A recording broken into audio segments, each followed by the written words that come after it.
তোমার আজকের টাস্ক হচ্ছে ঝুমঝুমি বাজানো।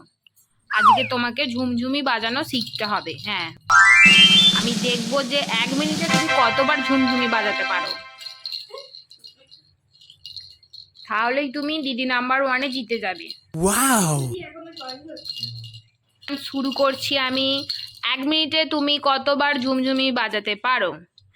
তুমি তো বাজানোর আগেই ঝুমঝুমি ফেলে দিচ্ছ, তাহলে তুমি তো ক্যান্সেল হয়ে যাবে। পরীক্ষা দিদি নাম্বার 1-এ অংশগ্রহণ করেছে রাধিকা বেবি।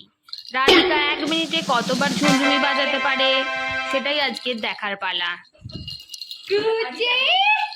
দেখা যাচ্ছে টুচি 1 মিনিটে ঝুমঝুমি বাজাতে পারে কি পারে না। কিন্তু ও বাজাবার আগেই কম্পিটিশন থেকে হেরে যাচ্ছে, ঝুমঝুমি হাত থেকে ফেলে দিচ্ছে। এই যে ঝুমঝুমি ধরতেই চাইছে না কিছুতেই। নাও বাজাও, তোমার টাইম স্টার্ট এখন। 1 বার, 2 বার, 3 বার, 4 বার, 5 বার, 6 বার, 7 বার, 8 বার। নাও, এখনো সময় আছে। নাও নাও নাও, সময় আছে এখন। নাও, বাজাও বাজাও। যা, সময় শেষ। 9 বার বাজিয়েছো তুমি। 9 বার বাজিয়ে এই কম্পিটিশন জিতে গেছো, তাই এই ঝুমঝুমি তোমাকেই দেওয়া হচ্ছে।